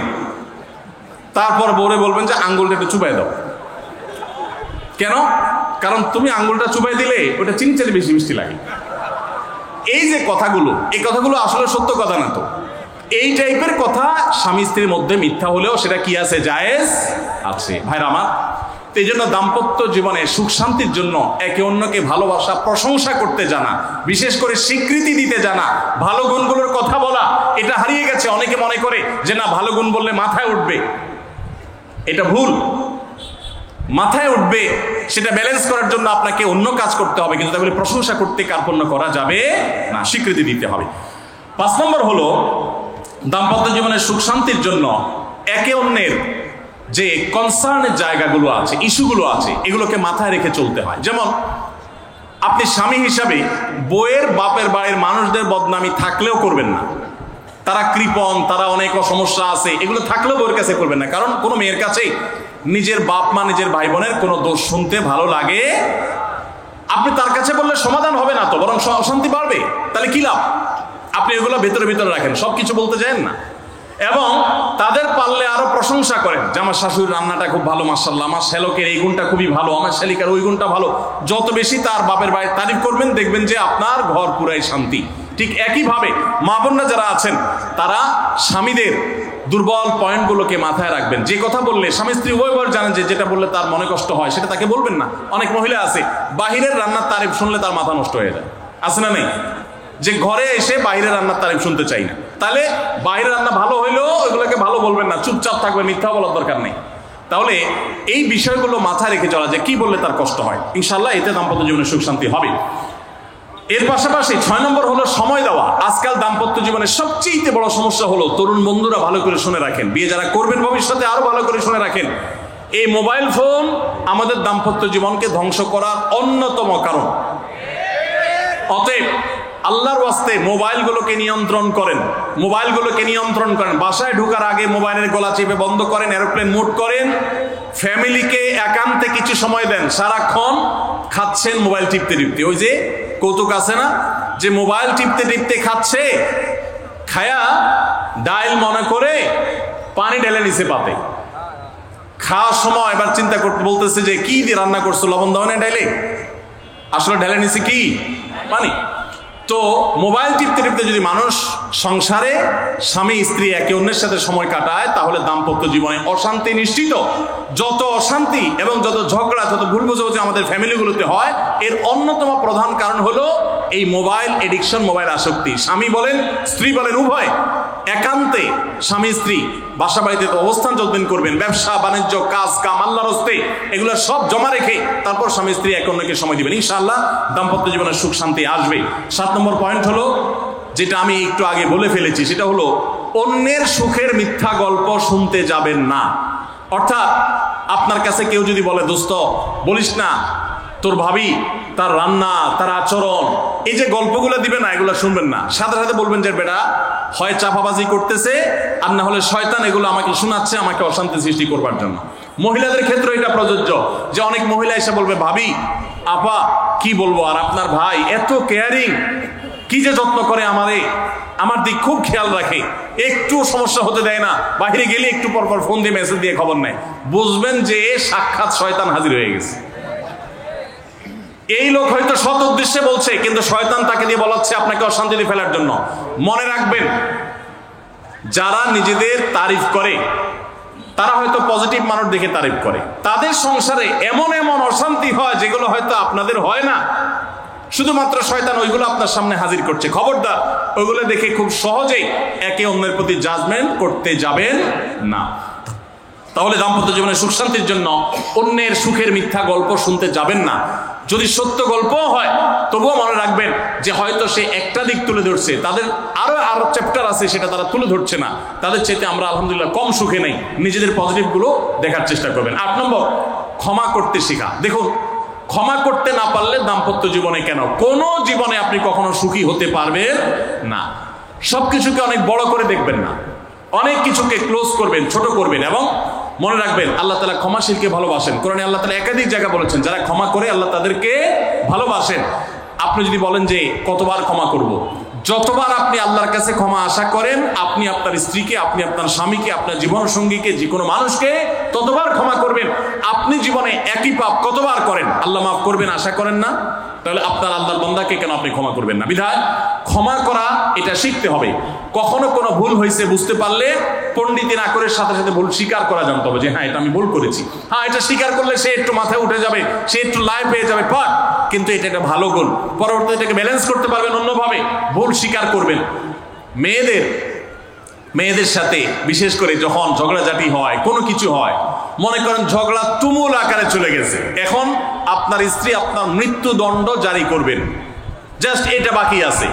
এই টাইমটাতে আপনি যদি চান যে এই রাগের পারদকে পাতাল থেকে মুহূর্তের ভিতর, আমি আকাশ থেকে মুহূর্তের ভিতরে পাতালে নামায় আনবো, আগুনের সাথে সাথে পানি করব, একটা বুদ্ধি, একটা কাজ করবেন, সাথে সাথে পানি হয়ে যাবে। সেটা কি? এতক্ষণ যা তর্ক করছেন, এখন বলেন যে আসলে তুমি ঠিক বলছো, আমারটা ভুল, ব্যাস দেখবেন যে আগুন পানি হয়ে গেছে সাথে সাথে। তো ভুল স্বীকার করতে পারে, এটা শুধু স্বামীরা না, স্ত্রীদের ক্ষেত্রে একই কথা প্রযোজ্য। এটা অনেক বড় একটা গুণ, বিশেষ করে ক্ষমা করতে পারা। ক্ষমা করতে যারা পারে না তাদেরকে আল্লাহ ভালোবাসেন না। আল্লাহ তাআলা বলেছেন যে আল্লাহ তাআলা ক্ষমাশীল মানুষদেরকে ভালোবাসেন, বিধায় আমরা ক্ষমা করতে শিখবো ইনশাআল্লাহ। 9 নম্বর হলো, শয়তান যে সমস্ত জায়গাতে ধোঁকা দেয় এই জায়গাগুলোকে ক্লিয়ার রাখা। যেমন একটা পয়েন্ট বলি, স্বামী স্ত্রীর মধ্যে কিছু কিছু জিনিস প্রাইভেট থাকতে পারে।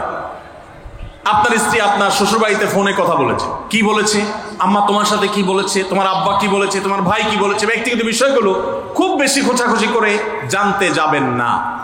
এগুলো জানতে গেলে অশান্তি হবে। এবং অনেক সময় দেখা যেতে পারে কোনো কিছু দেখে আপনার সন্দেহ হয়েছে, তাহলে এটা পেটের ভিতর রাখবেন না। আবার খারাপভাবে উপস্থাপন না করে সুন্দরভাবে উপস্থাপন করেন যে আমার কাছে এরকম মনে হয়েছে, তাতে সাময়িক ঝগড়া হোক, কিন্তু আপনি ক্লিয়ার হয়ে যাবেন এবং নিজেদের মধ্যে কোনো ঝামেলা থাকবে না। শয়তান বিশেষ করে ওয়াসওয়াসা, কুমন্ত্রণা, সন্দেহের রোগ দিয়া দাম্পত্য জীবনে সবচেয়ে বেশি অশান্তি তৈরি করে। এই জন্য সন্দেহকে কোনো স্থান দিবেন না। যখনই সন্দেহ আসবে বুঝবেন যে শয়তান এটা সৃষ্টি করছে। সর্বশেষ 10 নম্বর হলো, শাসন করার যদি কখনো দরকার হয়, স্বামী হোক আর স্ত্রী হোক বা সাধারণ মানুষের ক্ষেত্রে এটা প্রযোজ্য, রাগের মাথায় কখনো শাসন করবেন না। শাসন করতে হলে মাথা গরম হয়ে গেছে একটু সবর করবেন, ঠান্ডা মাথায়, শীতল মাথায় তারপরে শাসন করবেন। যখন রাগ উঠছে তখন কিছু বলতে যাবেন না। আপনার রাগ উঠছে আজকে, আপনি নিয়ত করেন আগামী 24 ঘন্টা পর এটার আমি বিচার করব, একটা বিহিত করব, এটার আমি কিছু একটা করে ছাড়বো। 24 ঘন্টা টাইম নেন, ইনশাআল্লাহ আপনি নিশ্চিত থাকেন 24 ঘন্টা পর যদি আপনি এটা নিয়ে বসেন, তাহলে আপনার এই বসাটা অনেক বেশি হবে ন্যায়সঙ্গত। এটাতে কোনো প্রকার সীমালঙ্ঘন থাকবে না, রাগের চোটে অন্যায় আচরণ হবে না, জুলুম হবে না, বাড়াবাড়ি হবে না, যথাযথ শাসন হবে। যে কোনো মানুষের ক্ষেত্রে এটা প্রযোজ্য। আপনার একটা ছেলে এমন কোন অন্যায় কাজ করছে, আপনি এখন তাকে মাথা হট হয়ে গেছে, এখন শাসন করতে গেলে জুলুম হয়ে যেতে পারে, একটু সবর করেন, সময় নেন, দেখবেন রাগটা প্রশমিত হয়ে লেভেলে চলে আসছে। এরপর যদি শাসন করেন দেখবেন জুলুম হবে না। তো স্বামী স্ত্রী উভয়ের ক্ষেত্রে একই কথা প্রযোজ্য। ঝগড়া যখন করতে মন চা, মেজাজ যখন গরম হয় তখন না করে একটু পরে করেন। আমি সৌদি আরবে প্রবাসে যখন ছিলাম আমি দেখেছি অনেক বাংলাদেশি ভাইরা, তখন নেটের এত বেশি প্রচলন ছিল না, তারা মোবাইলে একটার পর একটা কার্ড রিচার্জ করতো 50 রিয়াল 100 রিয়াল দিয়া। কেন? শুধুমাত্র বউয়ের সাথে ঝগড়া করার জন্য। কিসের জন্য? কারণ কথা বলতেছে, মনে করেন কোন একটা বিষয় নিয়ে তুমুল বিশ্বযুদ্ধ বেঁধে গেছে দুইজনের, এখন এই পাশ থেকে ওই পাশ থেকে কথা চালাচালি ঝগড়াঝাটি চলতেছে, চিল্লানি চেঁচামেচি, হঠাৎ করে লাইন কেটে গেছে, ব্যালেন্স শেষ, দৌড় দিয়ে চলে গেছে দোকানে, এই তাড়াতাড়ি একটা কার্ড দেন ভাই, তাড়াতাড়ি রিচার্জ করতেছে। কেন? তাকে এখন কি করতে হবে? অসমাপ্ত ঝগড়ার সেকেন্ড ইনিংস শেষ করতে হবে। আবার কার্ড শেষ হয়ে যাচ্ছে, ইনিংস ঘোষণা হয়ে গেছে, আবার যায় সে কার্ড রিচার্জ করে থার্ড ইনিংসে ঝগড়া করছে। কত বড় বেকুব চিন্তা করে, কত বড় নির্বুদ্ধিতা। এই ঝগড়াটা স্বামী স্ত্রী দুই জায়গায় থাকেন, ফোনে যদি ঝগড়া হয়, আমি বুদ্ধি দেই যে ফোনটা যখনই দেখলেন যে ঝগড়া শুরু হয়ে গেছে, তখন সাথে সাথে মোবাইলটা অফ করে ফেলা, অফ করে 3 দিন মাত্র রাখেন, অন্য একটা নাম্বার বাটন ফোন দিয়ে আপাতত অফিসের কাজ কাম ছাড়েন, আর বইয়ের সাথে যোগাযোগের নাম্বারটা 3 দিনের জন্য বন্ধ রাখেন। 3 দিন পরে মোবাইলটা আস্তে করে ওপেন করেন। এবার নিয়তি করেন যে ঝগড়া এটাই হবে, বলে বলবেন দেখো তোমার সাথে ঝগড়া এখানে এই পর্যন্ত থামতেছে, আমরা এখান থেকে আবার শুরু করবো ইনশাল্লাহ 3 দিন পর। 3 দিনের বিরতি দিচ্ছি, যুদ্ধ বিরতি, যথারীতি 3 দিন পরে আমরা আবার শুরু করব। 3 দিন পরে যদি শুরু করেন, আমি তো দায়িত্ব নিয়ে বলতে পারি, লিখিত দিতে পারি আপনাকে, 3 দিনের পর যখন আবার নতুন করে শুরু করবেন, ইনশাআল্লাহ দেখবেন আগের ঝগড়ার যে দুইজনের একজনেরও আর কিছুই নেই। এখন বউরে যদি বলেন 3 দিন পরে ফোন দিয়া বলেন হ্যাঁ বলো তুমি জানি কি বলতেছিলা, দেখবেন যে আর কথা খুঁজে পায় না। আর আপনিও যদি বলেন যে হ্যাঁ আমি জানি কি বলতেছিলাম, দেখবেন এখন ঝগড়া করে জুত পাবেন না, গিয়ার একেবারে নর্মালে চলে আসছে। এই জন্য ভাইরা, রাগ যখন হয় ওই টাইমটাতে ঝগড়াঝাটি করতে হয় না, তাহলে সেক্ষেত্রে দাম্পত্য জীবনে অশান্তি থেকে অনেকখানি বাঁচা যায়। যে ঠিক আছে আমরা ঝগড়া করবো, এই বিষয়ে আমরা এখন কথা বলবো না, কালকে কথা বলবো, একটু অপেক্ষা করেন, উভয়ের জন্য সেখানে কল্যাণ থাকবে। আল্লাহ তাআলা আমাদের সবাইকে এসব বিষয়গুলোকে দেখে মেনে চলার তৌফিক দান করুন। আমি আবারও বলছি এই 10টা পয়েন্ট। নাম্বার 1, দাম্পত্য জীবনের সুখ শান্তির জন্য আল্লাহ তাআলার কাছে অনবরত সূরা ফুরকানের 74 নম্বর আয়াতে যে দোয়াটা আছে, রব্বানা হাব লানা মিন আজওয়াজিনা ওয়া যুররিয়াতিনা কুররাতা আয়ুন ওয়াজআলনা লিল মুত্তাকিনা ইমামা, এই দোয়া এছাড়া সাধারণভাবে আল্লাহর কাছে দোয়া করতে থাকে, আল্লাহ জীবনে যেন সঙ্গী হিসেবে যাকে পাবো সে যেন আল্লাহ ভীরু হয়, মুত্তাকি হয়, ভালো মানুষ হয়। এরপরও যদি খারাপ মানুষ পড়ে যায় তো মনে রাখবেন ফেরাউনকে আল্লাহ তাআলা আসিয়ার মতো নেককার মানুষ দিয়েছেন, আসিয়ার মতো নেককার মানুষের কাছে ফেরাউনের মতো অত্যাচারী স্বামী দিয়েছেন। আবার আল্লাহ তাআলা নূহ আলাইহিস সালামের মতো মানুষকে, লূত আলাইহিস সালামের মতো মানুষকে তাদের অবাধ্য এবং আল্লাহর প্রতি ঈমান আনে নাই এমন নারী, এমন স্ত্রী দিয়েছেন। অতএব পরীক্ষা হিসাবে নেবেন, কিন্তু দোয়া করতে থাকবেন। নাম্বার 1 হলো দোয়া করতে থাকা। 2 নম্বর হলো জীবনসঙ্গী নির্বাচনের ক্ষেত্রে ধার্মিকতাকে সবকিছুর উপরে প্রাধান্য দিবেন। ধার্মিকতা থাকলে বাকি সবকিছুতে কম্প্রোমাইজ করবেন, এক্ষেত্রে কম্প্রোমাইজ করবেন না। অনেকে বলে, মেয়ে যদি বলে না ধার্মিক ছেলে ছাড়া আমি বিয়ে বসবো না, তো বাপ মা বা অন্য অনেকে বুঝায় যে না তুমি একটু কম্প্রোমাইজ করো, ছেলেকে পরে নামাজি বানাই নিও, ছেলের টাকা পয়সা আছে এটা ঠিক রাখো, নামাজি পরে বানাই নিও। সব সময় রেডিমেড পাইলে আপনি আর বানাতে যাবেন কেন? আগে দিনদারিতা দেখবেন, টাকা পয়সাওয়ালা বানাই নেওয়া যাবে, অন্য কিছু বানাই নেওয়া যাবে, কিন্তু দিনদারিতা সবকিছুর উপরে যেন থাকে। 3 নম্বর হলো সবর এবং শুকর। স্বামী স্ত্রী উভয়কে এটা যদি চূড়ান্তভাবে অবলম্বন না করে দাম্পত্য জীবনের শান্তি সম্ভব না। 4 নম্বর হলো একে অন্যের ভালো কাজগুলোর স্বীকৃতি দিতে জানতে হবে এবং প্রশংসা করতে জানতে হবে। এটা অনেক বড় একটা গুণ স্বামী স্ত্রীর, পরস্পরের প্রশংসা করতে পারা, এবং প্রশংসা করাটা একটা ভালো গুণ স্বামী স্ত্রীর।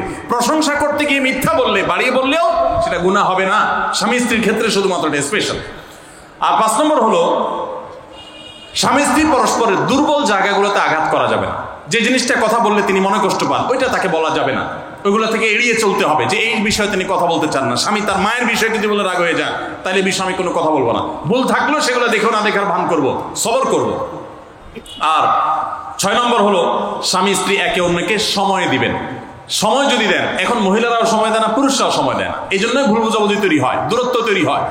এখন ভালোবাসা আদান প্রদান করার জন্য SMS, হোয়াটসঅ্যাপ, মেসেঞ্জার, বিভিন্ন রকমের যোগাযোগের মাধ্যম আছে, ফোন আছে, ভিডিও কল আছে। এত মাধ্যম থাকা সত্ত্বেও ভালোবাসা কম। এর অন্যতম কারণ হলো যে সব কিছু এখন অনলাইন করে ফেলছি আমরা, একান্তে একে অন্যকে আমরা সময় দেই না। সময় দেওয়াটা হলো একটা বড় কাজ। 7 নম্বর হলো অন্যের সুখ শান্তিতে আছে, তাদের ঝগড়াঝাটি হয় না, তারা একে অন্যের প্রতি খুব কেয়ারি, এই সমস্ত গল্প শুনে, মিথ্যা গল্প কিংবা সত্য গল্প শুনে প্রতারিত হতে যাবেন না। মনে রাখবেন, আপনি তার চাইতে অনেক দিক থেকে সুখে আছেন, সেটা হয়তো আপনার মাথায় আসছেন, আপনি খুঁজে বের করেন, নিশ্চয়ই অনেক সুখের পয়েন্ট আল্লাহ আপনাকে দিয়ে রেখেছেন। আর 8 নম্বর হলো একে অন্যকে ক্ষমা করতে জানতে হবে, কোনো কিছু ভুল হলে স্বীকার করতে জানতে হবে। 9 নম্বর হলো একে অন্যের প্রতি সংশয় করা, সন্দেহ করা, রোগ থেকে বেঁচে থাকতে হবে। সন্দেহ করা খুবই খারাপ জিনিস এবং সন্দেহের সূত্র তৈরি হতে পারে, সেই পথগুলো বন্ধ করে ফেলতে হবে।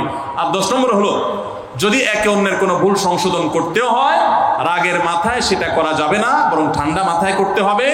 ঠান্ডা মাথায় যখন একটু ফ্রেশ হবেন, নর্মাল হবেন, তারপরে করতে হবে ইনশাআল্লাহ, তাহলে ব্যালেন্স হবে এবং জুলুম হবে না। আল্লাহ তাআলা আমাদের সবাইকে সুখী দাম্পত্য জীবন নসিব করুন, বলুন আমিন। আমাদের দাম্পত্য জীবনের সুখ শান্তির উপরে আমাদের জান্নাত অনেকখানি নির্ভর, আমাদের জাহান্নাম থেকে মুক্তি অনেকখানি নির্ভর। কারণ দিনদার জীবন সঙ্গী সঙ্গিনী না হলে, জীবন সঙ্গী সঙ্গিনী মুত্তাকি না হলে জান্নাতের পথের যাত্রাটা অনেক কঠিন হয়ে যায়। এজন্য পরস্পরের জন্য দোয়াও করতে থাকবো, চেষ্টাও করতে থাকবো। আল্লাহ তাআলা আমাদের সবাইকে সেই তৌফিক দান।